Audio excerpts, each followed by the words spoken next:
Hello YouTube, today I'll be giving a review on the Franklin Covey or Covey Freemont fountain pen. So, as you can see, I have the black version of this fountain pen with silver accents. This bottom cap here has a nice silver cap, and this is metal. Here you have the black aspect of the pen, body of the pen, which is metal as well. Then you have two rings here. One, two, both fully metal, and you have this small black ring, which is fully metal as well, and then you have a black section here. Then you have a nice cap on top of the cap, on the top of the pen, that holds the clip in place. Okay, and now I'm going to get into inner workings of the pen, as in the nib and the section, and then actually into the converter and cartridges situation. So here, we will post the pen, even though people have had issues with posting. You just have to keep pressing till you really start to feel resistance. Once you really start to feel resistance, holding the pen like this, or like this, or like this, doesn't become a problem. Even if you give it a little shake, the cap isn't going to come off. So make sure to post it with a little power behind it. With it now posted, you can see here the section here is black. I believe it's made out of that same metal, and you have that ring here again, which is nice. Then you get another ring here before you get to the nib and the feed. So the nib here has some scroll work, which I know is difficult to see, guys. I'm sorry about that. Has a little bit of scroll work, and then it has inscribed or printed or stamped in iridium point, which is nice, which we hope it is actually iridium and not just some stamping that in there, which some companies have been doing. And before I talk about the performance of the pen as far as how it writes, I want to talk about the inside. Here I have a cartridge, which I don't know if it's almost empty. Just checking it out really quickly. Yep, it's almost empty. But this takes their Franklin Covey or Covey cartridge, as well as other cartridges, but mostly the Franklin Covey cartridge I would recommend using. Some people have been a little bit upset that this pen does not take the regular cross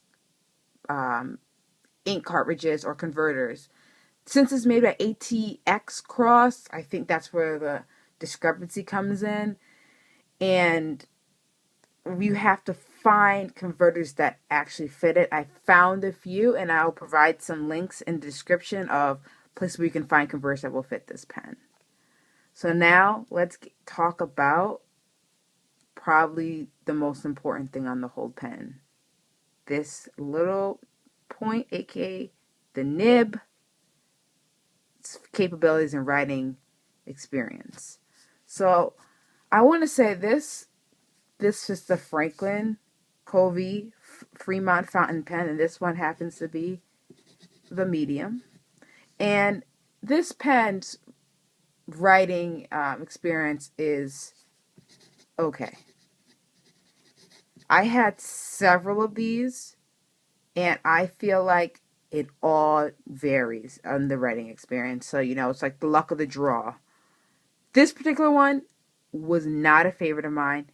It's a little bit scratchy and quite a bit of feedback. I will quickly write a sentence for you. And you can hear.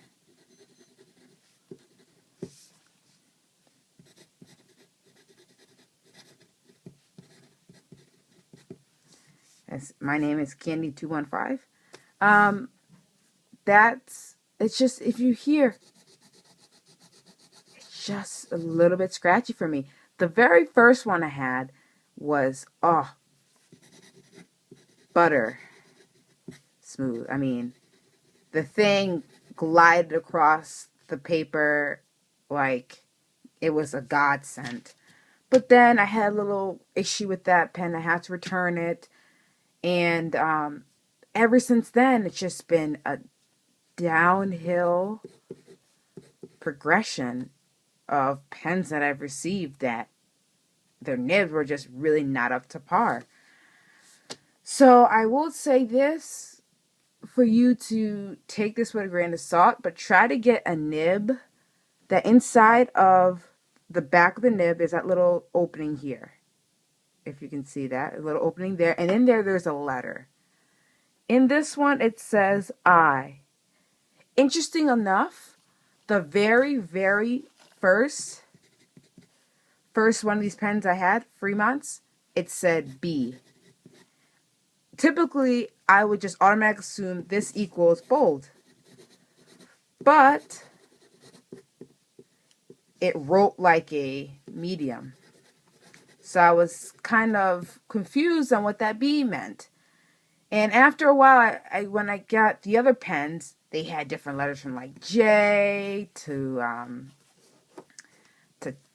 T within that little area, and it just went worse and worse.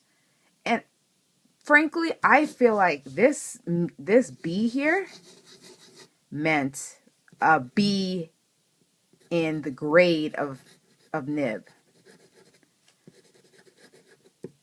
So as I kept getting these higher letters, I just kept getting worse nibs. So please take that into consideration. I know it sounds wacky, but it's just my experience. I mean, if you get an A nib, don't give it up for anything. So that equals really a good nib. Other than the nib, the pen is nice, and for the price you pay, it's pretty inexpensive for the the very expensive Viscontis and the Auroras and the Deltas out there. So I hope you enjoyed my review. If you did, please like, comment, subscribe, and I hope to see you guys soon. See ya.